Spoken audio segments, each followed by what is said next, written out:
Hello friends, स्वागत है आप सभी का हमारे एक और नए वीडियो में। तो हिस्ट्री के टेस्ट सीरीज़ में ये हमारी दूसरी वीडियो होने वाली है। पहले वीडियो में हमने देखा था टोटल 1 से लेकर 80 क्वेश्चंस देखा था, जिसमें हिस्ट्री के बहुत सारे इंपॉर्टेंट क्वेश्चंस को हमने सॉल्व किया था। तो इस टेस्ट पेपर में भी 1 से 100 तक क्वेश्चंस है, लेकिन जो 81 से 100 तक जो क्वेश्चंस है वो करंट अफेयर पे बेस्ड है। तो क्योंकि वो समय के अनुसार वो करंट अफेयर्स के जो क्वेश्चंस है वो बदलते रहते हैं, तो इसलिए सिर्फ हम लोग इस वीडियो में 1 से लेकर 80 नंबर के प्रश्नों को सॉल्व करने वाले हैं। तो बिना समय गंवाए चलिए इस वीडियो को स्टार्ट करते हैं। तो सबसे पहला प्रश्न कहता है कि भारतीय इतिहासकारों के द्वारा वर्णित इतिहास के संबंध में निम्नलिखित कथनों पर विचार करें। भारतीय इतिहासकारों के द्वारा वर्णित इतिहास के संबंध में निम्नलिखित कथनों पर विचार करें। तो पहला कहता है कि भारतीय इतिहास को आमतौर पर प्राचीन, मध्यकालीन तथा आधुनिक काल में बांट कर देखते हैं। ठीक है। दूसरा कहता है इतिहास के इन खंडों में बांटने की समझ पश्चिम से आई है।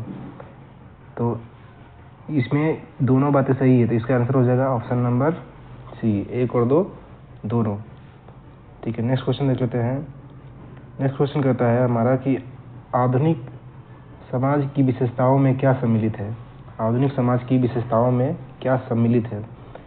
तो स्वतंत्रता, ये आधुनिक समाज की विशेषता है। दूसरा हमारा समानता, ये भी हो जाएगा। दूसरा भी हमारा भी समानता भी क्या है, आधुनिक समाज की विशेषता है। तीसरा सामंती व्यवस्था, सामंती व्यवस्था दोस्तों नहीं होगा। सामंती व्यवस्था जो है वो आधुनिक समाज की विशेषता नहीं है, लोकतंत्र विशेषता है। यानी कि ऑप्शन नंबर 1, 2 और 4, 1, 2 और 4 किसमें दोस्तों, ऑप्शन नंबर डी। इस क्वेश्चन का आंसर क्या हो जाएगा, ऑप्शन नंबर डी। चलिए नेक्स्ट क्वेश्चन देख लेते हैं। नेक्स्ट क्वेश्चन कहता है दोस्तों कि रॉबर्ट क्लाइव ने हिंदुस्तान का नक्शा तैयार करने का काम किसे सौंपा था। रॉबर्ट क्लाइव ने हिंदुस्तान का नक्शा तैयार करने का काम किसे सौंपा था। तो इसका राइट आंसर हो जाएगा दोस्तों जेम्स रेनले, जेम्स रेनले। ठीक है, नेक्स्ट क्वेश्चन देखते हैं। 1929 की आर्थिक मंदी के संबंध में निम्नलिखित कथनों पर विचार करें। 1929 की जो आर्थिक महामंदी थी तो उन कथनों पर विचार करना है। अमेरिकी शेयर बाजार में बड़ी मात्रा में बिकवाली के कारण आर्थिक महामंदी की शुरुआत हुई। दूसरा कहता है कि अमेरिकी महामंदी का सबसे बुरा प्रभाव जर्मन अर्थव्यवस्था पर पड़ा। तो इसमें से सत्य कथन को चुनना है। तो इसमें सत्य कथन क्या हो जाएगा कि अमेरिका शेयर बाजार में बड़ी मात्रा में बिकवाली के कारण आर्थिक महामंदी की शुरुआत हुई। ये बात बिल्कुल सही है, क्योंकि वहाँ पर बड़ी मात्रा में बिकवाली हो रही थी, इसी कारण वहाँ पे आर्थिक महामंदी शुरू हुई थी। और अमेरिकी महामंदी का जो सबसे बुरा प्रभाव था वो जर्मन अर्थव्यवस्था पे पड़ा था। ये भी बात बिल्कुल सही है। तो हमारा आंसर हो जाएगा 1 और 2 दोनों, 1 और 2 दोनों। ठीक है, नेक्स्ट क्वेश्चन देख लेते हैं। नेक्स्ट क्वेश्चन नंबर 5 है। कहता है कि 1946 में दिल्ली में हुए पुलिस हड़ताल का मुख्य कारण क्या था। 1946 में दिल्ली में हुए पुलिस हड़ताल का मुख्य कारण क्या था। तो इसका आंसर क्या हो जाएगा दोस्तों, कम वेतन और खराब भोजन, दोनों इसका आंसर हो जाएगा। यानी कि ए और बी दोनों, ए और बी दोनों इसका राइट आंसर हो जाएगा दोस्तों। क्यों, क्योंकि 1946 में दिल्ली में जो हड़ताल हुआ था, पुलिस हड़ताल, इसमें 2000 से ज़्यादा पुलिस वालों ने अपने कम वेतन और पुलिस लाइन के बावर्ची के खाने से आने वाली घटिया भोजन के खिलाफ खाना खाने से इनकार कर दिया था। तो एक तो कारण था कम वेतन और दूसरा था खराब भोजन। ठीक है, चलिए आगे देख लेते हैं। आगे क्वेश्चन कहता है कि बहादुर शाह जफर के बेटे को किस अंग्रेज अधिकारी ने गिरफ्तार किया था। बहादुर शाह जफर के बेटों को किस अंग्रेज अधिकारी ने गिरफ्तार किया था। तो इसका राइट आंसर हो जाएगा दोस्तों कैप्टन हडसन, कैप्टन हडसन। तो आपको याद होगा कि कैप्टन हडसन द्वारा दिल्ली में बहादुर शाह जफर के बेटे को गिरफ्तारी कर उनको मृत्युदंड दे दिया गया था ना। तो जो सर जॉन निकोलसन ने 20 सितंबर 1857 को दिल्ली पर कब्जा कर लिया, बाद में इसकी मृत्यु हो गई। ठीक है, तो इसको याद रखिएगा, कैप्टन हडसन। नेक्स्ट क्वेश्चन देख लेते हैं। नेक्स्ट क्वेश्चन कहता है कि वाणिज्यिक कंपनियों के बारे में निम्नलिखित कथनों पर विचार कीजिए। वाणिज्यिक कंपनियों के बारे में निम्नलिखित कथनों पर विचार करें। वाणिज्यिक कंपनियों का मुख्य लक्ष्य प्रतिस्पर्धा से बढ़कर मुनाफा कमाना था। बिल्कुल बात सही है। वे सस्ती चीज़ें खरीद कर उन्हें उच्च कीमतों पर बेचते थे। ये भी बात बिल्कुल सही है। तो ऑप्शन नंबर हो जाएगा 1 और 2 दोनों, 1 और 2 दोनों। ठीक है फ्रेंड्स, अब आगे देख लेते हैं। आगे है हमारा क्वेश्चन नंबर 8। क्वेश्चन नंबर 8 कहता है कि बंगाल के नवाब सिराजुद्दौला और कंपनी के बीच टकराव का मुख्य कारण क्या था। बंगाल के नवाब सिराजुद्दौला और कंपनी के बीच टकराव का मुख्य कारण क्या था। तो इसका सही आंसर हो जाएगा दोस्तों फरमान का दुरुपयोग। फरमान का दुरुपयोग। ठीक है, और यही जो इनका दुरुपयोग था, बाद में यह प्लासी के युद्ध में तब्दील हो गया था। नेक्स्ट क्वेश्चन देखिए।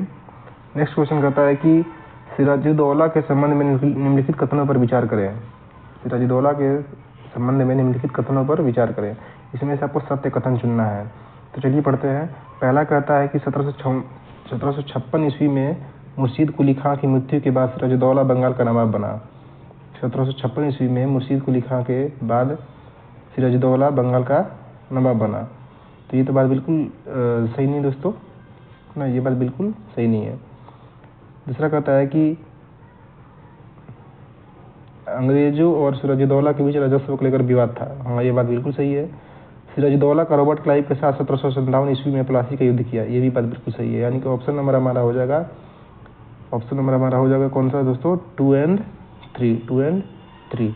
तो जैसा आपको पता है कि 1756 में अलीवर्दी खां की मृत्यु के बाद सिराजुद्दौला नवाब बना था। मुर्शीद कुली खां की जो मृत्यु हुई थी 1727 में ही हो गई थी। ठीक, कंपनी को सिराजुद्दौला की ताकत को पता था, है ना, और उनको काफ़ी डर भी था सिराजुद्दौला से। तो कंपनी सिराजुद्दौला की जगह एक कठपुतली नवाब चाहती थी, भाई वो उनकी बात पर चले, उनकी बात माने। ठीक है, जिससे कंपनी को क्या हो सके, व्यापारिक लाभ मिल सके।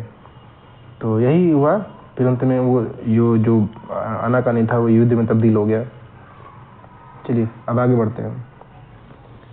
नेक्स्ट क्वेश्चन 10 है। 10 कहता है कि सिराजुद्दौला के हार का सर्वप्रमुख क्या कारण थे। सिराजुद्दौला के हार का सर्वप्रमुख कारण क्या थे। सैन्य कमजोरी, अंग्रेजों की तुलना में वित्तीय स्थिति कमजोर, सेनापति मीर जाफर की धोखेबाजी, अंग्रेजों की तुलना में आधुनिक हथियारों की कमी। तो इसका राइट आंसर हो जाएगा दोस्तों सेनापति मीर जाफर की धोखेबाजी।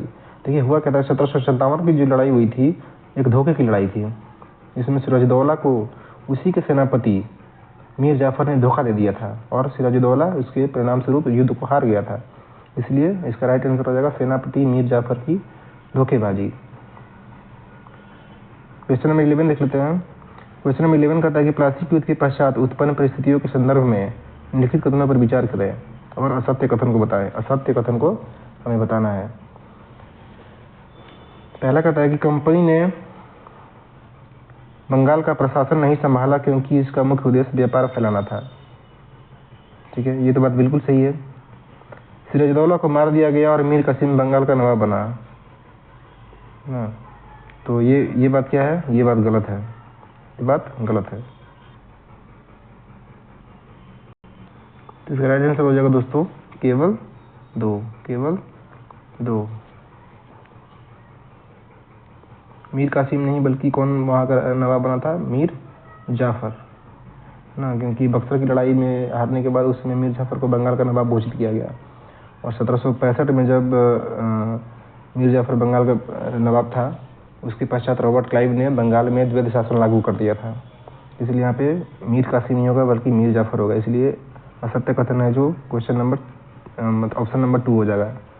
ठीक है, चलिए आगे बढ़ते हैं। नेक्स्ट क्वेश्चन देखते हैं कि वर्ष 1764 की बक्सर की लड़ाई के समय बंगाल का नवाब कौन था।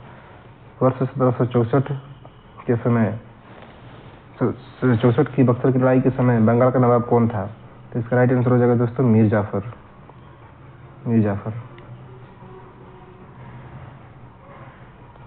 चलिए क्वेश्चन नंबर 13 देख लेते हैं। क्वेश्चन नंबर 13 कहता है कि बक्सर के युद्ध के संबंध में निम्नलिखित कथनों पर विचार करें। बक्सर के युद्ध के संबंध में निम्नलिखित कथनों पर विचार करें। तो पहला कहता है कि बक्सर की लड़ाई केवल अंग्रेजों और मीर कासिम के बीच हुई। बक्सर के युद्ध के पश्चात मुगल सम्राट ने कंपनी को बंगाल की दीवानी और फौजदारी अधिकार दे दिए। सत्य कथन चुनना है। तो इसका राइट आंसर हो जाएगा दोस्तों ना ही 1 और ना ही 2, दोनों बात गलत है। दोनों बात क्या है, गलत है। क्योंकि बक्सर का युद्ध 1764 में मीर कासिम अवध के नवाब बना और मुगल बादशाह जो आलम द्वितीय और अंग्रेजों के मध्य हुआ था, यह प्रथम युद्ध था जिसने अंग्रेजों की सैनिक श्रेष्ठता को साबित किया था। ठीक 1765 ईस्वी में मुगल सम्राट ने कंपनी को बंगाल प्रांत का दीवान घोषित कर दिया। कंपनी केवल दीवानी अधिकार ही संभालती थी, परंतु फौजदारी अधिकार नवाब की जिम्मेदारी थी। ठीक है, तो इसलिए दोनों ये ऑप्शन जो है वो गलत हो जाएगा, तो ऑप्शन नंबर हमारा डी आंसर इसका हो जाएगा दोस्तों। नेक्स्ट क्वेश्चन देखते हैं। नेक्स्ट क्वेश्चन हमारे पास है 14 कहता है कि सहायक संधि के संदर्भ में निम्नलिखित कथनों पर विचार करें। सहायक संधि के संदर्भ में निम्नलिखित कथनों पर विचार करें और सत्य कथन बताना है आपको। तो सहायक संधि अपनाने वाली रियासतों को अपनी स्वतंत्र सेना रखने का अधिकार नहीं होता था, बिल्कुल सही बात है। सहायक संधि अपनाने वाली रियासतों को कंपनी द्वारा सुरक्षा दी जाती थी, यह भी बिल्कुल सही बात है। सुरक्षा की निर्धारित रकम नहीं चुकाने पर कंपनी उसके रियासत का इलाका अपने कब्जे में ले लेती थी। तीनों राइट है दोस्तों, यानी कि ऑप्शन नंबर हमारा हो जाएगा डी, ऑप्शन नंबर डी। ठीक है, नेक्स्ट क्वेश्चन देख लेते हैं। हैदर अली की मृत्यु किस आंग्ल मैसूर युद्ध में हुई थी? हैदर अली की मृत्यु किस आंग्ल मैसूर युद्ध में हुई थी? तो इसका राइट आंसर हो जाएगा दोस्तों द्वितीय आंग्ल मैसूर युद्ध। जैसा कि आपको पता है कि हैदर अली जो था मैसूर का शासक था। हैदर अली तथा टीपू सुल्तान ने अंग्रेजों के खिलाफ 4 युद्ध टोटल लड़े थे ना। हैदर अली का जो शासन था दोस्तों कि 1761 ईस्वी से लेकर के 1782 ईस्वी तक था और सेकेंड एंग्लो मैसूर युद्ध के दौरान कैंसर के कारण उसकी मृत्यु हो गई थी, है ना। 1782 में कैंसर के कारण हैदर अली की मृत्यु हो गई थी। ठीक है, उसके बाद आपको पता ही है कि टीपू सुल्तान राजा बना था। इसका राइट आंसर हो जाएगा दोस्तों द्वितीय एंग्लो मैसूर युद्ध। नेक्स्ट क्वेश्चन देखते हैं। 16 कहता है कि टीपू सुल्तान ने अंग्रेजों के खिलाफ निम्न में से कौन से कदम उठाए? टीपू सुल्तान ने अंग्रेजों के खिलाफ निम्न में से कौन से कदम उठाए? तो 1786 ईस्वी में टीपू सुल्तान ने अपनी रियासतों के अंतर्गत पड़ने वाले बंदरगाहों से चंदन की लकड़ी, काली मिर्च और इलायची का निर्यात रोक दिया। नहीं, ये तो बात बिल्कुल नहीं सही है। उसने फ्रांसीसी व्यापारियों के साथ घनिष्ठ संबंध विकसित किए। हाँ, ये बात सही है। फ्रांसीसियों की मदद से अपने सेना का आधुनिकीकरण किया, ये भी बात सही है। तो इसका राइट आंसर कौन हो जाएगा दोस्तों? Option number 2 and 3। Option number 2 and 3, यानी कि इसका राइट आंसर ये हो जाएगा। नेक्स्ट क्वेश्चन देख लेते हैं। नेक्स्ट क्वेश्चन है हमारे पास 1799 में टीपू के हार के परिणाम के संबंध में निम्नलिखित कथनों पर विचार कीजिए ना। तो पहला कहता है कि श्रीरंगपट्टनम की रक्षा करते हुए टीपू मारा गया। श्रीरंगपट्टनम की रक्षा करते हुए टीपू मारा गया। वडियार राजवंश के हाथों में मैसूर की सत्ता सौंप दी गई। मैसूर पर सहायक संधि थोप दी गई। तो सत्य कथन का बताना है। इसका सत्य कथन हो जाएगा दोस्तों, तीनों कथन जो है सत्य कथन है ना। क्योंकि मैसूर के साथ अंग्रेजों की 4 बार जंग हुई थी, 1767 से 1769 तक और 1780 से 1784 तक द्वितीय एंग्लो मैसूर युद्ध और 1790 से 1792 तक तृतीय और 1799 में चतुर्थ। तो श्रीरंगपट्टनम की जो आखिरी जंग में कंपनी को सफलता मिली थी। तो अपनी राजधानी को रक्षा करते हुए जो टीपू था वो 4 मई 1799 को मारा गया था और मैसूर का राजकाज पुराने वडियार राजवंश के हाथों में सौंप दिया गया था। और इसके साथ ही क्या हुआ था दोस्तों कि मैसूर पर सहायक संधि भी थोप दी गई थी। तो ये तीनों जो सेंटेंस है वो सही है, इसलिए हमारा राइट आंसर हो जाएगा option number D. Question number 18 देखते हैं। क्वेश्चन नंबर 18 कहता है कि सर्वोच्चता की नीति किसके द्वारा आरंभ की गई थी? सर्वोच्चता की नीति किसके द्वारा आरंभ की गई थी? इसका राइट आंसर हो जाएगा दोस्तों लॉर्ड हेस्टिंग। ठीक है, क्वेश्चन नंबर 19 देखते हैं। क्वेश्चन नंबर 19 कहता है कि रानी चेन्नम्मा के संबंध में निम्नलिखित कथनों पर विचार करें। रानी चेन्नम्मा के संबंध में निम्नलिखित कथनों पर विचार करें और सत्य कथन को बताएं। ठीक है, तो पहला कथन कहता है कि रानी चेन्नम्मा का संबंध कर्नाटक से है। रानी चेन्नम्मा का संबंध कर्नाटक से, ये तो बात बिल्कुल सही है। और रानी चन्नम्मा अंग्रेजों के खिलाफ अहिंसक आंदोलन करने वाली पहली महिला शासिका थी। नहीं, बिल्कुल गलत है ये। हाँ, अगला कहता है कि 1824 में उन्हें गिरफ्तार किया गया और 1829 में जेल में ही उनकी मृत्यु हो गई। ये बात बिल्कुल सही। तो ऑप्शन नंबर हो जाएगा दोस्तों सी, ऑप्शन नंबर बी हो जाएगा इसका आंसर, ऑप्शन नंबर बी। केवल एक और 3। नेक्स्ट क्वेश्चन देख लेते हैं 20 क्वेश्चन कहता है कि कंपनी ने सिंध पर किस वर्ष कब्जा किया। कंपनी ने सिंध पर किस वर्ष कब्जा किया? तो कंपनी ने सिंध पर दोस्तों 1843 में कब्जा किया। लॉर्ड एलन बैरो के द्वारा 1843 में सिंध पर कब्जा किया गया था, लॉर्ड एलन बैरो। ठीक है, नेक्स्ट क्वेश्चन देख लेते हैं, क्वेश्चन नंबर 21। सहायक संधि के संबंध में मिलान करें। सहायक संधि के संबंध में मिलान करें। तो 17 है ना, तो 17 में जो सहायक संधि थी दोस्तों वो 1848 में की गई थी।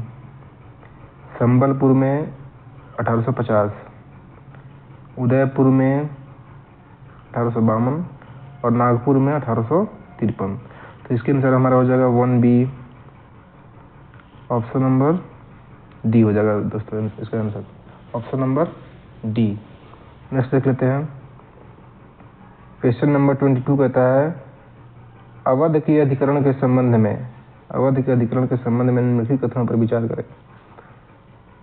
तो पहला कहता है कि अंग्रेजों ने, सत्य कथन को चुनना है, अंग्रेजों ने अवध की जनता को कुशासन से आज़ाद कराने की तर्क देकर अवध का अधिग्रहण किया। बिल्कुल बात सही है। और दूसरा कहता है कि अवध पर 1801 ईस्वी में सहायक संधि थोप दी गई। ये भी बात बिल्कुल सही है ना, 1801 में अवध प्रांत पर सहायक संधि थोप दी गई थी।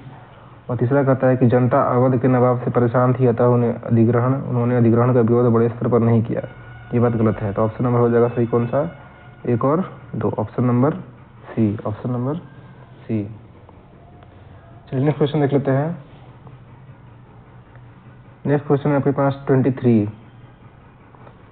कहता है कि गवर्नर जनरल वारेन हेस्टिंग्स द्वारा लागू किए गए न्याय व्यवस्था की निम्नलिखित विशेषताएं थी। यानी कि जो वारेन हेस्टिंग्स था, जो इसने न्याय व्यवस्था लगाई थी, उसकी क्या क्या विशेषताएं थी। तो पहली विशेषता, हर जिले में 2 अदालत बनाई गई, फौजदारी अदालत और दीवानी अदालत। ठीक है, ये बिल्कुल सही है। दीवानी अदालतों के मुखिया यूरोपीय जिला कलेक्टर होते थे, जिसमें यूरोपीय पद्धति पर दीवानी कार्य किए जाते थे। नहीं, ये बात बिल्कुल गलत है। फौजदारी अदालतें अभी भी काजी और मुफ्ती के अंतर्गत थी, लेकिन वह भी कलेक्टर को निगरानी में काम करते थे। ये बात सही है। यानी कि ऑप्शन नंबर हमारा हो जाएगा ऑप्शन नंबर बी, 23 का बी। नेक्स्ट क्वेश्चन देख लेते हैं 24 क्वेश्चन कहता है कि वारेन हेस्टिंग्स पर किसने इंग्लैंड के महाभियोग चलाया था। वारेन हेस्टिंग्स पर किसने इंग्लैंड में महाभियोग चलाया था। इसका राइट आंसर हो जाएगा दोस्तों एडमंड बर्क ने चलाया था। ठीक है, नेक्स्ट क्वेश्चन देख लेते हैं। अच्छा, एडमंड बर्क के बारे में क्या था कि जैसे कि जब वारेन हेस्टिंग्स 1785 में इंग्लैंड लौटा तो एडमंड बर्क ने उस पर बंगाल का शासन सही ढंग से न चलाने का आरोप लगाया था। ठीक, और इसी आरोप के चलते हेस्टिंग्स पर ब्रिटिश संसद ने महाभियोग का मुकदमा चलाया था, जो कि 7 साल तक चला था। ठीक है, नेक्स्ट क्वेश्चन देख लेते हैं। जिस समय बंगाल में स्थायी बंदोबस्त लागू किया गया, उस समय बंगाल का गवर्नर जनरल कौन था। इसका राइट आंसर हो जाएगा दोस्तों लॉर्ड विलेजली।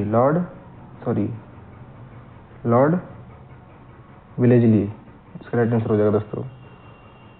ठीक है, 1793 में जब लॉर्ड कर्नवालिस था वहाँ का, जिसमें स्थायी बंदोबस्त लागू किया गया, उस समय कौन था, लॉर्ड विलेजली। ओके, चलिए नेक्स्ट क्वेश्चन देख लेते हैं। नेक्स्ट क्वेश्चन कहता है स्थायी बंदोबस्त के संबंध में निम्नलिखित कथनों पर विचार करें और असत्य कथन बताना है। स्थायी बंदोबस्त का लाभ प्रारंभ की कंपनी को मिला, मगर बाद में उन्हें जमींदारों की अपेक्षा कम लाभ प्राप्त हुआ। सही है। स्थायी बंदोबस्त की रकम ज्यादा होने के कारण कई जमींदारों की जमींदारी राजस्व चुकाने में विफल होने के कारण छीन ली गई। ये भी सही है। किसानों के लिए यह व्यवस्था दमनकारी सिद्ध हुई, क्योंकि लगान की रकम बहुत ज़्यादा थी और जमीन का उसका अधिकार सुरक्षित नहीं था। ये भी बात सही है। यानी कि तीनों बात सही है, यानी कि सत्य कथन इसमें एक भी नहीं है। इसका राइट आंसर हो जाएगा दोस्तों कोई भी नहीं। ठीक है, नेक्स्ट देख लेते हैं। नेक्स्ट क्वेश्चन है अपने पास 27। ठीक है, 27 क्या कहता है दोस्तों कि महलवाड़ी व्यवस्था लागू करते समय बंगाल का गवर्नर जनरल कौन था? महलवाड़ी व्यवस्था लागू करते समय बंगाल का गवर्नर जनरल कौन था? इसका राइट आंसर हो जाएगा दोस्तों Lord Hastings. Lord Hastings. Mahalwari व्यवस्था हॉल्ट मैकेंजी नामक एक अंग्रेजी अधिकारी ने 1822 में लागू किया था। ठीक है, यह व्यवस्था बंगाल प्रेसिडेंसी के उत्तर पश्चिम प्रांत में पहली बार लागू किया गया था और उस समय जनरल लॉर्ड हेस्टिंग था। यानी कि आपको क्या याद रखना है कि महलवाड़ी व्यवस्था तो हॉल्ट मैकेंजी ने शुरू किया था 1822 में, लेकिन बंगाल के गवर्नर जनरल उसमें कौन था? बंगाल का गवर्नर जनरल उसमें लॉर्ड हेस्टिंग्स था। ठीक, चलिए क्वेश्चन नंबर 28 देख लेते हैं। 28 कहता है कि महलवाड़ी व्यवस्था के संबंध में निम्नलिखित कथनों पर विचार करें। महलवाड़ी व्यवस्था के संबंध में निम्नलिखित कथनों पर विचार करें और इसमें सत्य कथन को आपको बताना है। अलेक्जेंडर रीड ने इसे पहली बार लागू किया। नहीं, ये तो गलत है।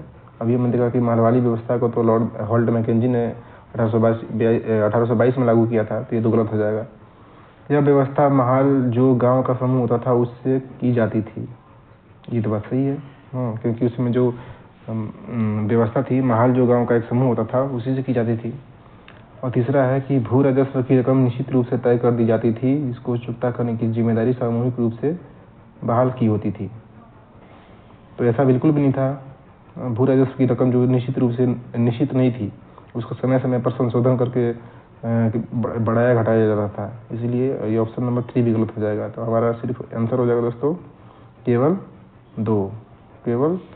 2। चलिए अब नेक्स्ट क्वेश्चन देख लेते हैं। नेक्स्ट क्वेश्चन है अपने पास 29 कहता है कि रैयतवाड़ी व्यवस्था के संबंध में निम्नलिखित कथनों पर विचार करें। रैयतवाड़ी व्यवस्था के संबंध में निम्नलिखित कथनों पर विचार करें और सत्य कथन का चयन करें। तो सबसे पहले कैप्टन अलेक्जेंडर रीड ने इस व्यवस्था को लागू किया। सबसे पहले कैप्टन अलेक्जेंडर रीड ने इस व्यवस्था को लागू किया। ये सही है, क्योंकि इसको रैयतवाड़ी व्यवस्था को हम लोग क्या कहते हैं? मुनरो व्यवस्था भी कहते हैं। तो सबसे पहले कैप्टन अलेक्जेंडर रीड के द्वारा टीपू सुल्तान से जीते हुए इलाकों में आजमा कर देखा गया था। ठीक है, बाद में थॉमस मुनरो ने क्या किया, इस व्यवस्था को विकसित किया और धीरे धीरे पूरे दक्षिणी भारत पर यही व्यवस्था लागू कर दिया है। अलेक्जेंडर रीड और मुनरो को ये लगता था कि दक्षिण में जो जमींदार हैं वो परंपरागत नहीं है, इसलिए उनका कहना था कि यह व्यवस्था सीधे किसानों को और रैयतों को दिया जाए और राजस्व का आकलन पूर्व से सावधानी से अलग से सर्वेक्षण किया जाना चाहिए, है ना। ये इनका कहना था। इसका आंसर क्या हो जाएगा दोस्तों? 1 और 2 दोनों। 1 और 2 दोनों हो जाएगा। तो ये क्वेश्चन नंबर 30 क्वेश्चन कहता है कि बंगाल में नील विद्रोह किस वर्ष हुआ? बंगाल में नील विद्रोह किस वर्ष हुआ? तो बंगाल में नील विद्रोह हुआ दोस्तों, ध्यान रखिएगा 1859 में। 1859 में ये बगान मालिकों द्वारा किया गया था। वहाँ पे क्या हुआ था कि बगान मालिकों ने लगान चुकाने से इनकार कर दिया था। तो 1857 के बाद ये पहला विद्रोह था। 1857 के बाद ये पहला विद्रोह था, नील विद्रोह। नेक्स्ट क्वेश्चन है कि निम्न में से कौन सा आदिवासी समूह पशुपालक नहीं थे?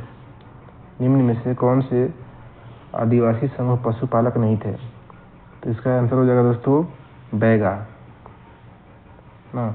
ये बैगा कहाँ रहते हैं आदिवासी? ये आंध्र प्रदेश के लाबड़िया तथा पंजाब में पहाड़ में रहने वाले गुर्जर, ये लोग क्या करते थे कि गाय भैंस का झुंड पालते थे ना। कुल्लू के गद्दी समुदाय के लोग भी गुड़रिया थे। तो और बैगा जनजाति जो थी दोस्तों वो आपको मध्य भारत में रहते थे और शिकार वगैरह करते थे। ठीक है, तो नेक्स्ट क्वेश्चन देख लेते हैं। नेक्स्ट क्वेश्चन है 32 क्वेश्चन कहता है कि औपनिवेशिक शासन से आदिवासियों के जीवन पर निम्नलिखित असर पड़े। औपनिवेशिक शासन से आदिवासियों के जीवन पर कौन कौन से असर पड़े? तो आदिवासी मुखियाओं को उनका मालिकाना हक और शासकीय शक्तियाँ छीन ली गई और उन्हें ब्रिटिश अधिकारियों द्वारा बनाए गए नियम को मनाने के लिए बाध्य कर दिया गया। ये तो गलत है बात, है ना।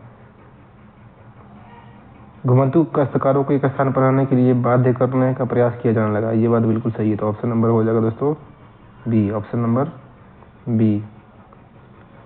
क्वेश्चन नंबर 33 देख लेते हैं। 33 में है कि आदिवासी विद्रोह तथा उनके घटित होने वाले वर्ष का मिलान करें। तो संथाल विद्रोह जैसा कि आपको पता है दोस्तों 1855 में हुआ था, 1855 में। और कोल विद्रोह 1831 में, वर्ली विद्रोह 1940 में और बस्तर विद्रोह 1910 में। ठीक है।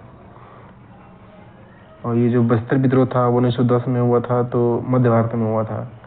और 1940 में महाराष्ट्र में वर्ली विद्रोह हुआ था। और 1831-32 में जो कोल विद्रोह था वो आदिवासियों ने किया था। ठीक है। तो इसके अनुसार क्या हो जाएगा? Option number C, option number C is the right answer. चलिए नेक्स्ट क्वेश्चन देख लेते हैं। 34, बिरसा मुंडा के संदर्भ में निम्नलिखित कथनों पर विचार करें और सत्य कथन का चयन करें। बिरसा मुंडा समाज में सुधारक के पक्षधर थे। वे एक स्थान पर टिककर खेती करने, समूह में रहने और मदिरापान से युवाओं को दूर रहने की सलाह दिए। सही बात है। वे जनेऊ धारण करते थे और शुद्धता व दया पर जोर देते थे। दोनों सही बात है, यानी कि ऑप्शन नंबर हो जाएगा सी, 1 और 2 दोनों। क्वेश्चन नंबर 35 देख लेते हैं। क्वेश्चन नंबर 35 कहता है कि किस गवर्नर जनरल ने यह फैसला किया कि बहादुर शाह जफर आखिरी मुगल बादशाह होंगे? किस गवर्नर जनरल ने यह फैसला किया कि बहादुर शाह जफर आखिरी मुगल बादशाह होंगे? इसका आंसर हो जाएगा दोस्तों लॉर्ड कैनिंग, लॉर्ड कैनिंग। तो कंपनी ने मुगलों के शासन को खत्म करने की पूरी योजना जब बना ली थी, तो कंपनी द्वारा जारी किए गए सिक्कों पर मुगल बादशाह का नाम हटा दिया गया। ठीक है। तो 1849 में गवर्नर जनरल डलहौजी ने ऐलान कर दिया कि बहादुर शाह जफर की मृत्यु के बाद बादशाह के परिवार का कोई भी व्यक्ति, कोई भी सदस्य ना वहाँ का राजा नहीं बनेगा। और 1856 में गवर्नर जनरल लॉर्ड कैनिंग ने ही फैसला किया था कि बहादुर शाह जफर आखिरी मुगल बादशाह होंगे। ठीक है। और इसके बाद भी कोई भी जब जन्म लेता है तो उसको मुगल बादशाह नहीं माना जाएगा। चलिए क्वेश्चन नंबर 36 देख लेते हैं। क्वेश्चन नंबर 36 कहता है कि कंपनी द्वारा भारत में सुधार के नाम पर ईसाई धर्म को प्रोत्साहित करने के लिए निम्न में से कौन से कदम उठाए गए? तो 1830 के बाद कंपनी ने ईसाई मिशनरियों को जमीन एवं संपत्ति जुटाने की छूट दे दी। सही बात है। और 1850 में एक नया कानून बनाया गया जिसमें प्रावधान था कि अगर कोई भारतीय व्यक्ति ईसाई धर्म अपनाता है तो उसे पुरखों की संपत्ति पर पहले ऐसा अधिकार मिलेगा। ये भी बात सही है, यानी कि 36 का 1 और 2 दोनों सही है। क्वेश्चन नंबर 37 देख लेते हैं दोस्तों। क्वेश्चन नंबर 37 कहता है कि मंगल पांडे को किस दिन फांसी दी गई थी? मंगल पांडे को किस दिन फांसी दी गई थी? तो इसका डेट था दोस्तों 8 अप्रैल 1857। 8 अप्रैल 1857। मंगल पांडे जो थे बैरकपुर छावनी में बंगाल नेटिव इन्फेंट्री के 34वें रेजिमेंट में सिपाही थे। ठीक है। उनको 8 अप्रैल 1857 को अपने अफसरों पर हमला करने के आरोप में उन्हें फांसी पर लटका दिया गया था। चलिए क्वेश्चन नंबर 38 देख लेते हैं। क्वेश्चन नंबर 38 कहता है कि 1857 के विद्रोह के बागी और उनसे संबंधित क्षेत्र का मिलान करें। ठीक है। तो नाना साहब आप सबको पता है कि ये कानपुर क्षेत्र से विद्रोह किए थे। ठीक है। सेकंड में ब्रिजेश कद्र ने कहाँ से किया था? लखनऊ से किया था। थर्ड है रानी अवंती बाई लोधी, उन्होंने किया था राजगढ़ से। रानी लक्ष्मीबाई झांसी से। तो ऑप्शन नंबर हो जाएगा दोस्तों कौन सा? ऑप्शन नंबर हो जाएगा हमारा D, option number D is the right answer. ठीक है। क्वेश्चन नंबर 39 देख लेते हैं। 39 कहता है कि विद्रोहियों के संबंध में निम्नलिखित कथनों पर विचार करें। विद्रोहियों के संबंध में निम्नलिखित कथनों पर विचार करें। बहादुर शाह जफर, और सत्य कथन बताना है आपको, सत्य कथन बताना है। बहादुर शाह जफर को उनकी पत्नी के साथ निर्वासित कर रंगून में के एक जेल में भेज दिया गया जहां 1861 में उनकी मृत्यु हो गई। ठीक है। तो ये तो बात सही है। एक मिनट, ये बात दोस्तों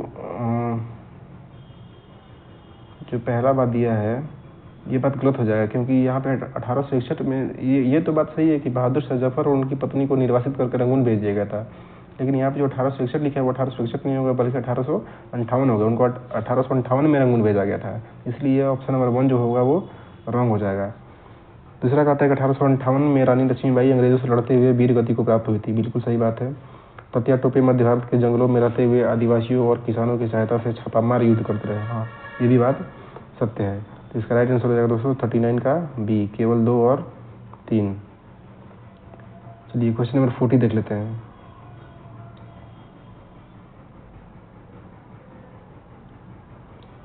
क्वेश्चन नंबर 40 कहता है कि 1857 के विद्रोह के बाद अंग्रेजों ने अपनी नीतियों में निम्नलिखित बदलाव किए। सत्य कथन को चुनना है। ईस्ट इंडिया कंपनी के सारे अधिकार ब्रिटिश साम्राज्य के हाथ में सौंप दिए गए एवं एक परिषद का गठन किया गया जिसे इंडिया काउंसिल कहा गया। सही बात है। डलहौजी के व्यक्तिगत के सिद्धांत को त्याग दिया गया और स्थानीय शासकों को दत्तक पुत्र को सत्ता सौंपने की छूट दे दी गई। ये भी बात सही है। और अंग्रेजों ने भारतीय लोगों के धर्म और राजनीतिक रीति रिवाज का सम्मान करने का फैसला किया। ये भी बात सही है। तो ऑप्शन नंबर इसका हो जाएगा D. Option number D is the right answer. चलिए क्वेश्चन नंबर 41 देख लेते हैं। क्वेश्चन नंबर 41 कहता है कि एशियाटिक सोसाइटी ऑफ बंगाल की स्थापना किसने की। एशियाटिक सोसाइटी ऑफ बंगाल की स्थापना किसने की। तो इसका राइट आंसर हो जाएगा दोस्तों विलियम जोन्स। विलियम जोन्स 1783 में विलियम जोन्स ने कलकत्ता मतलब आए थे कलकत्ता में। वे कानून के माहिर थे और साथ ही साथ वे भाषाविद थे। उन्होंने विभिन्न भारतीय भाषाओं का अध्ययन किया था और एक काफ़ी प्रभावशाली विद्वान थे। ठीक है। तो एशियाटिक सोसाइटी ऑफ बंगाल की स्थापना किसने की। विलियम जोन्स ने की थी। 42 देख लेते हैं। 42 कहता है दोस्तों कि बनारस में हिंदू कॉलेज की स्थापना किस गवर्नर जनरल के शासनकाल में हुई थी। इसका राइट आंसर हो जाएगा दोस्तों Lord Cornwallis. Lord Cornwallis. Question number 43 देख लेते हैं। क्वेश्चन नंबर 43 कहता है कि मैकाले के मिनट्स के आधार पर किस वर्ष अंग्रेजी शिक्षा का अधिनियम पारित किया गया। मैकाले के मिनट्स के आधार पर किस वर्ष अंग्रेजी शिक्षा का अधिनियम का पारित किया गया। इसका राइट आंसर हो जाएगा दोस्तों 1835। 1835। चलिए क्वेश्चन नंबर 44 देख लेते हैं।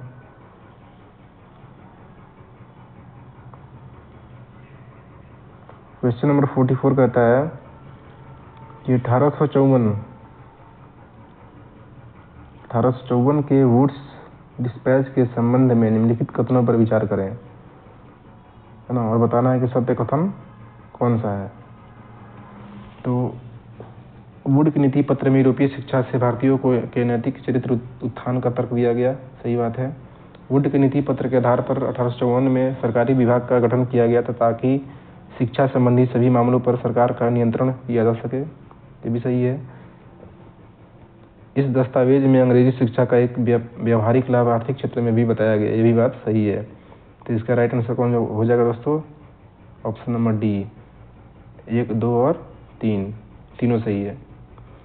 क्वेश्चन नंबर 44 देख लेते हैं। क्वेश्चन नंबर 44 कहता है 45 कहता है कि महात्मा गांधी के शिक्षा संबंधी विचारों के संबंध में निम्नलिखित कथनों पर विचार करें। महात्मा गांधी अंग्रेजी शिक्षा के खिलाफ थे। बिल्कुल सही है। उनके मुताबिक अंग्रेजी शिक्षा भारतीयों को अपाहिज बना देगा और उन्हें अपनी सामाजिक परिवेश से काट देगी। बिल्कुल सही है। और उनके अनुसार पढ़ने और लिखने की क्षमता पा लेना ही शिक्षा नहीं है। बिल्कुल सही है। यानी कि गांधी जी के अकॉर्डिंग आपका हो जाएगा 45 का option number D. Option number D is the right answer, है ना। क्वेश्चन नंबर 46 देख लेते हैं। क्वेश्चन नंबर 46 कहता है कि टैगोर के शिक्षा संबंधी विचारों के संबंध में कौन से कथन सत्य हैं। तो टैगोर अंग्रेजी शिक्षा पद्धति से खुश नहीं थे ना, ये सही है। उनके अनुसार सृजनात्मक शिक्षा केवल प्राकृतिक परिवेश में ही प्रोत्साहित किया जा सकता है। ये भी सही है। टैगोर आधुनिक पश्चिमी सभ्यता और भारतीय परंपरा के श्रेष्ठ तत्वों का सम्मिश्रण चाहते थे। ये भी बात सही है। यानी कि इसका भी ऑप्शन नंबर कौन हो जाएगा दोस्तों। ऑप्शन नंबर डी हो जाएगा इसका आंसर, है ना। क्वेश्चन नंबर 47 देख लेते हैं। 47 कहता है कि सती शब्द का क्या अर्थ होता है। सती शब्द का क्या अर्थ होता है। इसका अर्थ होता है दोस्तों सदाचारी महिला। सदाचारी महिला। क्वेश्चन नंबर 48 देख लेते हैं। क्वेश्चन नंबर 48 कहता है कि राजा राम मोहन राय के संबंध में निम्नलिखित कथनों पर विचार कीजिए। ठीक है, तो सत्य कथन बताना है। उन्होंने कोलकाता में ब्रह्म समाज की स्थापना की, ब्रह्म सभा की स्थापना की। हाँ, बिल्कुल सही बात है। राजा राम मोहन राय पश्चिमी शिक्षा के प्रसार के पक्ष में थे? नहीं, पक्ष में नहीं थे। राजा राम मोहन राय ने विधवा महिलाओं के समर्थन में विधवा विवाह के पक्ष में कानून बनाने की मांग की। ये बात सही है, यानी कि ऑप्शन नंबर 1 और 2 सही है, 1 और 3। तो इसका सॉरी, एक मिनट, राजा राम मोहन राय पश्चिमी शिक्षा के प्रसार के पक्ष में थे। हाँ, ये तो बात सही है, बिल्कुल, ये बात बिल्कुल सही है। हाँ, ये बात सही है और ये बात सही है। और तीसरा जो है, राजा राम मोहन राय ने विधवा महिलाओं के समर्थन में विधवा विवाह के पक्ष में कानून बनाने की, नहीं, विधवा विवाह के पक्ष में कानून बनाने की मांग नहीं की। तो ये क्या हो जाएगा? ऑप्शन नंबर जो थर्ड है वो रॉन्ग हो जाएगा। इसलिए हमारा आंसर हो जाएगा 48 का सी, केवल 1 और 2। ठीक, नेक्स्ट क्वेश्चन देख लेते हैं 49।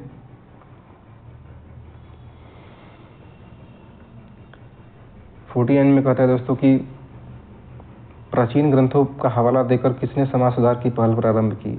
प्राचीन ग्रंथों का हवाला देकर किसने समाज सुधार की प्रारंभ की? इसका राइट आंसर हो जाएगा दोस्तों राजा राम मोहन राय।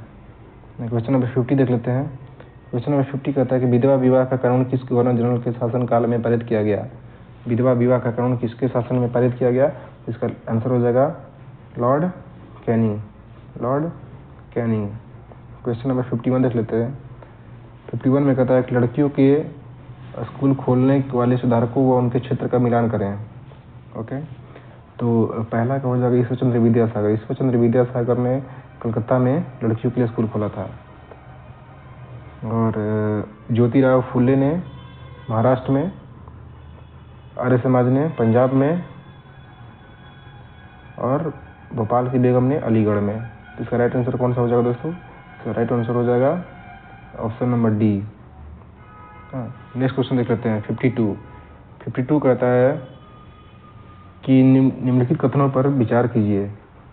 ताराबाई शिंदे ने स्त्री पुरुष तुलना नामक किताब प्रकाशित की ना, ये सही बात है। पंडिता रामाबाई ने हिंदू धर्म में उपस्थित लगभग सभी जातियों की हिंदू महिलाओं की दुर्दशा पर एक किताब लिखी। नहीं ना, पंडिता रामाबाई ने ऐसा कोई किताब नहीं लिखा था। तो इसका आंसर हो जाएगा दोस्तों केवल 1, केवल 1। नेक्स्ट क्वेश्चन देख लेते हैं। क्वेश्चन नंबर 53 कहता है कि बाल विवाह निषेध अधिनियम किस वर्ष पारित किया गया? बाल विवाह निषेध अधिनियम किस वर्ष पारित किया गया? तो बाल विवाह निषेध अधिनियम दोस्तों 1929 में पारित किया गया। नेक्स्ट क्वेश्चन देख लेते हैं। जाति उन्मूलन के लिए काम करने के लिए परमहंस मंडली का गठन किस वर्ष किया गया? जाति उन्मूलन के लिए काम करने के लिए परमहंस मंडली का गठन किस वर्ष किया गया? तो इसका राइट आंसर हो जाएगा दोस्तों 1840। परमहंस मंडली का गठन कब हुआ था? 1840 में हुआ था। ठीक है, अब आगे बढ़ते हैं। Question number 55।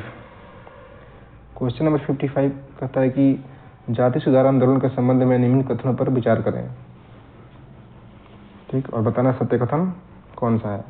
तो सतनामी आंदोलन की शुरुआत घासीदास ने पश्चिम भारत में की? नहीं, पश्चिम भारत में नहीं किया था दोस्तों। कहाँ किया था उन्होंने? मध्य भारत में किया था, जिन्होंने चमड़े का काम करने वाले लोगों को संगठित किया था। तो ये तो रॉन्ग हो जाएगा। सेकंड कहता है कि पूर्वी बंगाल में हीरादास ठाकुर ने, मतुआ पंथ ने चंडाल काश्तकारों के बीच काम किया। ये सही है ना, तभी तो वहाँ ठहरने वाले लोगों ने ब्राह्मणवादी ग्रंथों पर सवाल उठाया था। इसका राइट आंसर रहेगा दोस्तों केवल 2, केवल 2। नेक्स्ट क्वेश्चन देख लेते हैं। नेक्स्ट क्वेश्चन है अपने पास 56। 56 कहता है कि ओरु जाति ओरु मतम ओरु देवम मनुष्यानु, मानवता की एक जाति एक धर्म एक ईश्वर, यह किसका कथन है? यह किसका कथन है दोस्तों? श्री नारायण गुरु का, श्री नारायण गुरु का कथन है। नेक्स्ट क्वेश्चन देख लेते हैं 57।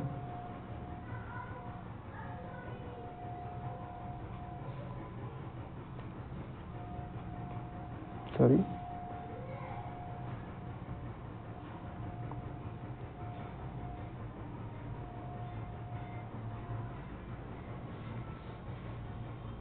57 कहता है कि गुलामगिरी पुस्तक की रचना ज्योतिराव फुले ने किस वर्ष की थी? गुलामगिरी पुस्तक की रचना ज्योतिराव फुले ने किस वर्ष की थी?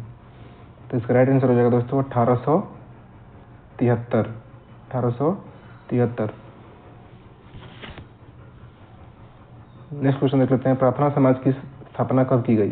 प्रार्थना समाज की स्थापना कब की गई? इसका राइट आंसर हो जाएगा 1867। ये जातीय बंधनों को खत्म करने के लिए और बाल विवाह को खत्म करने के लिए प्रार्थना समाज में की पहल की गई थी। ठीक है, नेक्स्ट क्वेश्चन देख लेते हैं 59 कहता है कि भारत में आर्म्स एक्ट किस वर्ष पारित किया गया? भारत में आर्म्स एक्ट किस वर्ष पारित किया गया? तो इसका राइट आंसर हो जाएगा दोस्तों 1878, है ना। भारत में धीरे धीरे जब राष्ट्रवाद बढ़ रहा था और 1857 की क्रांति से अंग्रेज लोग घबरा गए थे, तो उसकी निगरानी करने के लिए 1878 में आर्म्स एक्ट पारित किया गया था। आर्म्स एक्ट पारित किया गया था और इसमें क्या किया था कि भारतीयों के द्वारा हथियार रखने से मना कर दिया गया था कि भारतीय लोग हथियार नहीं रखेंगे और उनके हथियार रखने के अधिकार को छीन लिया गया था। आर्म्स एक्ट ध्यान रखिएगा 1878। क्वेश्चन नंबर 60 कहता है, इल्बर्ट बिल लागू करने के संबंध में निम्नलिखित कथनों पर विचार करें। इल्बर्ट बिल लागू करने के संबंध में निम्नलिखित कथनों पर विचार करें और सत्य कथन आपको बताना है। 1883 में सरकार ने इल्बर्ट बिल लागू करने का प्रयास किया। हाँ, ये बिल्कुल सही है ना, बिल्कुल सही है। और दूसरा कहा था कि इस बिल के जरिए भारतीय अखबारों पर प्रतिबंध लगाने का प्रयास किया गया। नहीं, ये बात गलत है। इसका राइट आंसर क्या हो जाएगा दोस्तों? 60 का हो जाएगा केवल एक। क्वेश्चन नंबर 61 देख लेते हैं। क्वेश्चन नंबर 61 कहता है कि कांग्रेस की स्थापना के संदर्भ में निम्नलिखित कथनों पर विचार करें। 1885 में देश भर के 72 प्रतिनिधियों में मुंबई में सभा करके भारतीय राष्ट्रीय कांग्रेस की स्थापना का फैसला किया गया। हाँ, ये सही है। संगठन के प्रारंभिक नेता दादा भाई नौरोजी ब्रिटिश संसद के सदस्य रह चुके थे। ये भी बात सही है। सेवानिवृत्त ब्रिटिश ऑफिसर एओ ह्यूम की कांग्रेस की स्थापना में महत्वपूर्ण भूमिका थी। ये भी बात सही है। यानी कि दोस्तों 61 का राइट आंसर क्या हो जाएगा? Option number B. Question number 62 देख लेते हैं। क्वेश्चन नंबर 62 कहता है कि स्वराज की मांग सर्वप्रथम किसने की थी? स्वराज की मांग जो थी सर्वप्रथम दोस्तों किसने की थी? ये गरमपंथियों ने की थी। ठीक है, नेक्स्ट देख लेते हैं। अंग्रेजों ने बंगाल विभाजन के पीछे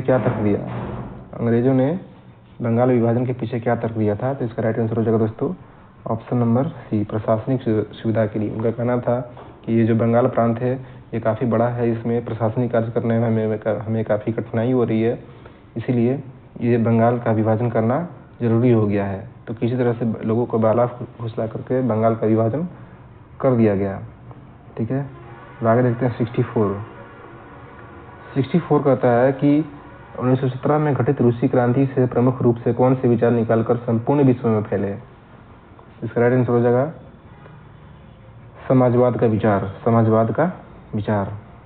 क्वेश्चन नंबर 65 कहता है कि 1919 के पश्चात राष्ट्रीय आंदोलन में जन भागीदारी बढ़ने के निम्नलिखित कारण थे। कौन कौन से कारण थे? इसमें सत्य कथन को आपको चुनना है। तो प्रथम विश्व युद्ध के पश्चात महंगाई में तेजी से बढ़ोतरी, परिणाम स्वरूप जनता त्रस्त है। हाँ, ये बात सही है, जनता तो त्रस्त हो गई थी। 1917 की रूसी क्रांति, ये भी सही है। गांधी जी की सत्याग्रह और अहिंसा के विचार, ये भी सही है। तो ऑप्शन नंबर हो जाएगा option number D is the right answer. Question number 66 देख लेते हैं।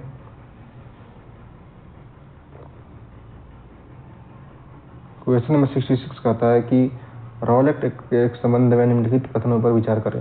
रॉलेट एक्ट के संबंध में निम्नलिखित कथनों पर विचार करें और आपको सत्य कथन बताना है। यह कानून अभिव्यक्ति की स्वतंत्रता जैसे मूलभूत अधिकारों पर अंकुश लगाने और पुलिस को ज़्यादा अधिकार देने के लिए लागू किया गया था। सही बात है। रॉलेट एक्ट के विरोध में शुरू किया गया रॉलेट सत्याग्रह ब्रिटिश सरकार के खिलाफ पहला अखिल भारतीय संघर्ष था। ये भी बात सही है। आपका राइट आंसर हो जाएगा 1 और 2 दोनों। ठीक है, 1 और 2 दोनों हो जाएगा। नेक्स्ट क्वेश्चन देख लेते हैं 67 कहता है कि असहयोग आंदोलन के संबंध में निम्नलिखित कथनों पर विचार करें। ठीक है, एक खिलाफत आंदोलन के बाद प्रारंभ हुआ और फिर दोनों एक साथ जोड़ दिया गया है। ठीक है। असहयोग आंदोलन की मुख्य मांग स्वराज थी, ये भी बात सही है। और इससे बड़ी मात्रा में सरकारी संस्थाओं का बहिष्कार किया गया, उपाधियाँ लौटाई गई और विदेशी कपड़ों की होली जलाई गई। हाँ, तो ये भी बात सही है, यानी कि ऑप्शन नंबर डी ना, तीनों सही है। क्वेश्चन नंबर 68 देख लेते हैं। क्वेश्चन नंबर 68 कहता है कि पंजाब में सिखों के अकाली आंदोलन का मुख्य उद्देश्य क्या था। पंजाब में सिखों के अकाली आंदोलन का मुख्य उद्देश्य क्या था। तो उनका मुख्य उद्देश्य था दोस्तों कि अंग्रेजों की सहायता से गुरुद्वारा में जमे बैठे भ्रष्ट महंतों को हटाना ना, ऑप्शन नंबर बी हो जाएगा। नेक्स्ट क्वेश्चन देख लेते हैं 69 कहता है कि 1929 में पारित पूर्ण स्वराज प्रस्ताव से संबंधित निम्नलिखित कथनों पर विचार करें ना। तो सत्य कथन बताना है। सुभाष चंद्र बोस की अध्यक्षता में यह प्रस्ताव पारित किया गया था। क्या कहता है, सुभाष चंद्र बोस की अध्यक्षता में यह प्रस्ताव पारित किया गया था। नहीं दोस्तों, ये 1929 में जो पूर्ण स्वराज प्रस्ताव पारित हुआ था वो तो जवाहरलाल नेहरू की अध्यक्षता में हुआ था। तो यहाँ पे सुभाष चंद्र बोस नहीं होगा, क्या होगा, जवाहरलाल नेहरू होगा। तो ये गलत हो जाएगा। दूसरा कहता है इस प्रस्ताव के आधार पर 26 नवंबर 1930 को पूरे देश में स्वतंत्रता दिवस मनाया गया। हाँ, तो ये भी गलत हो जाएगा, क्योंकि देखिए हमको पता है कि स्वतंत्रता दिवस पूरे देश में जो था वो पहली बार 26 जनवरी 1930 को मनाया गया था, ना कि 26 नवंबर को। तो इसका राइट आंसर क्या हो जाएगा, ना ही एक ना ही दो, ऑप्शन नंबर डी। चलिए क्वेश्चन नंबर 70 देख लेते हैं। क्वेश्चन नंबर 70 कहता है कि भगत सिंह के संबंध में निम्नलिखित कथनों पर विचार करें। ठीक, भगत सिंह के संबंध में निम्नलिखित कथनों पर विचार करें। भगत सिंह ने वर्ष 1924 को दिल्ली स्थित फिरोज शाह कोटला में हिंदुस्तान सोशलिस्ट रिपब्लिक एसोसिएशन की स्थापना की ना। तो ये गलत है, ये गलत बात है। फिर कहता है कि 17 दिसंबर 1928 को अपने साथियों के साथ सैंडर्स नामक पुलिस अफसर की हत्या की, ये सही है। 1929 ईस्वी में केंद्रीय विधान परिषद में बम फेंका, ये भी बात सही है। तो ऑप्शन नंबर हो जाएगा केवल 2 और 3, केवल 2 और 3। आगे देख लेते हैं। आगे है क्वेश्चन नंबर 78। क्वेश्चन नंबर 78 कहता है, सॉरी 71, कौन सा होगा, 71।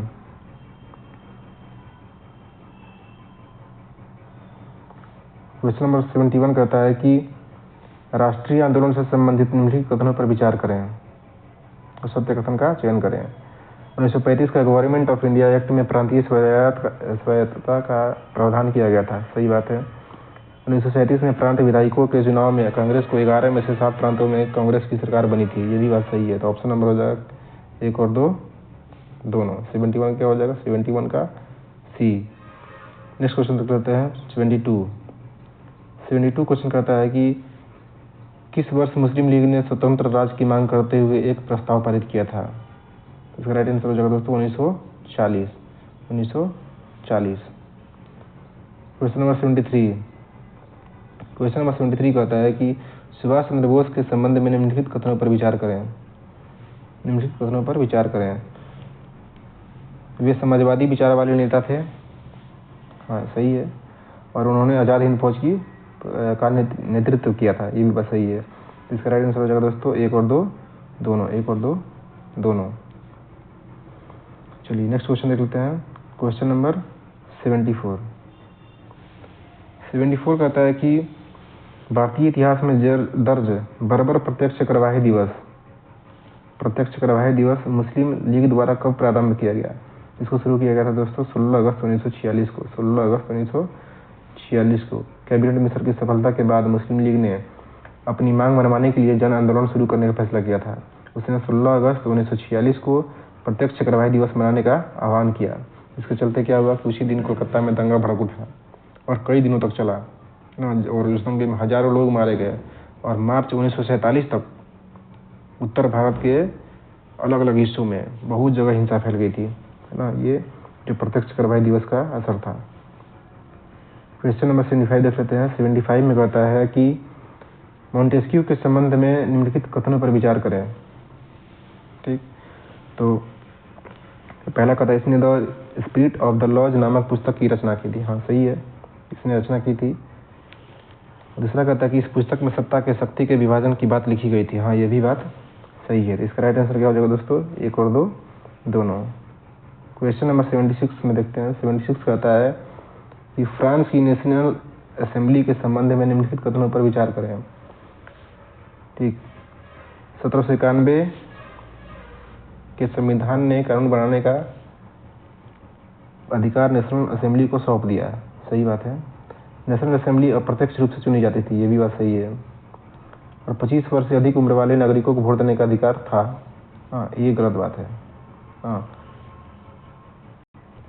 इसमें क्या था कि 25 वर्ष से अधिक उम्र वाले केवल ऐसे ही पुरुषों को सक्रिय नागरिक का दर्जा मिला था जो कम से कम 3 दिन की मजदूरी के बराबर कर चुके थे। बाकी जो मेल थे या महिलाएं थी उनको वोट देने का अधिकार नहीं था। इसके अकॉर्डिंग क्या हो जाएगा हमारा आंसर? 76 का क्या हो जाएगा? केवल 1 और 2, है ना। चलिए आगे बढ़ते हैं। क्वेश्चन नंबर 77 कहता है कि फ्रांस के राष्ट्रगान के संबंध में निम्नलिखित कथनों पर विचार करें। फ्रांस के राष्ट्रगान का नाम मार्सिले है ना। ये सही है। हाँ, बिल्कुल सही है। यह गीत पहली बार स्वयं सीयू ने पेरिस की और कुछ करते हुए गया था। हाँ, ये भी सही है, यानी कि option number C is the right answer. Question number 78 देख लेते हैं। क्वेश्चन नंबर 78 कहता है कि यूरोपीय समाजवाद के संदर्भ में निम्नलिखित कथनों पर विचार करें। निम्नलिखित कथनों पर विचार करें। तो पहला कथन कहता है कि समाजवादी निजी संपत्ति के विरोधी थे। सही है। कोऑपरेटिव यानी सामूहिक उद्यम समाजवाद का ही एक स्वरूप है। ये भी बात सही है।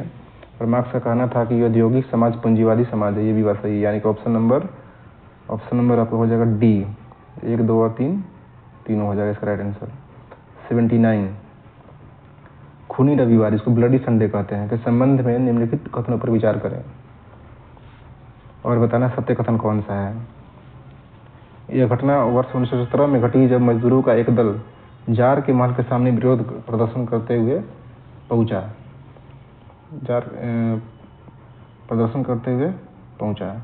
ये बात गलत है।